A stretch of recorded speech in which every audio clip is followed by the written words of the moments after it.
Hi guys! Tara samahan niyo akong mag-bake ng chocolate moist cake. Dito nga sa isang bowl, pinagsama ko na yung white sugar at saka yung brown sugar. 3 cups ng brown sugar and 1 cup ng white sugar. And maglagay din tayo ng isang lata ng evap milk. And maglalagay din tayo ng isang cup ng oil.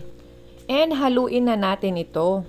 Piliin nyo yung oil na hindi natutulog kapag nilagay sa ref. Naglagay na din pala ako ng 1 teaspoon ng salt and hahaluin natin ito hanggang sa matunaw ang asukal at ang asin. Maglalagay din tayo ng 4 na fresh na mga itlog. At ilalagay natin itong dahan-dahan and 1 at a time. Iwasan din natin na masyadong i-beat yung mga itlog para hindi tumigas yung cake natin. 2 teaspoon ng vanilla pero optional lang naman. And maglalagay na din ako ng vinegar.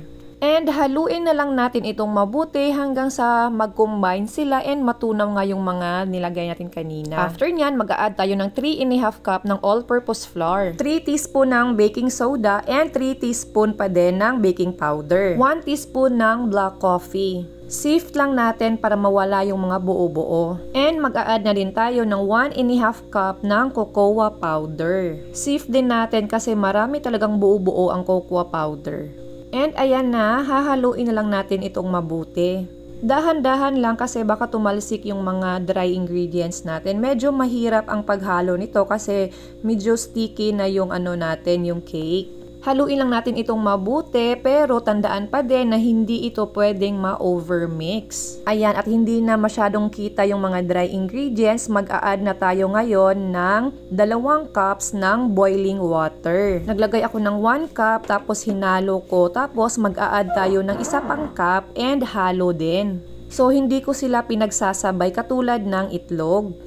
And hahaluin lang natin itong mabuti ng dahan-dahan para hindi siya makakreate ng maraming bubbles.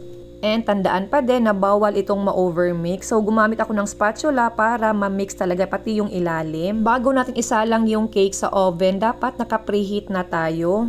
So naka-preheat na pala yung oven ko ng 20 minutes. Malaki kasi yung cake ko, so binabaan ko yung temp, ginawa ko siyang 140. And ibibake ko ito ng 50 minutes. And ayan na yung cake natin after 25 minutes. At ito na yung cake natin after 40 minutes. So kailangan talagang kilalanin nyo yung oven nyo kasi need talaga mag-adjust. At ito na yung cake natin after 1 hour and 20 minutes. Masyado kasing malaki yung cake ko kaya hindi siya kinaya ng 1 hour. Pero paluto naman siya. Sobrang ganda ng cake natin and super moist and super flat yung ibabaw and walang crack. Kung gusto nyong ma-achieve yung flat tops, hinaan nyo lang talaga yung oven nyo, yung temp. And may tira pa, kaya ginawa ko na lang siya dito sa 8x2 na size ng cake pan. Ito naman ay maluluto ng mga 1 hour to 50 minutes. And ayan na nga yung cake natin. So yung pan pala na ginamit ko dito is 12 inches. Ayan lang, bye!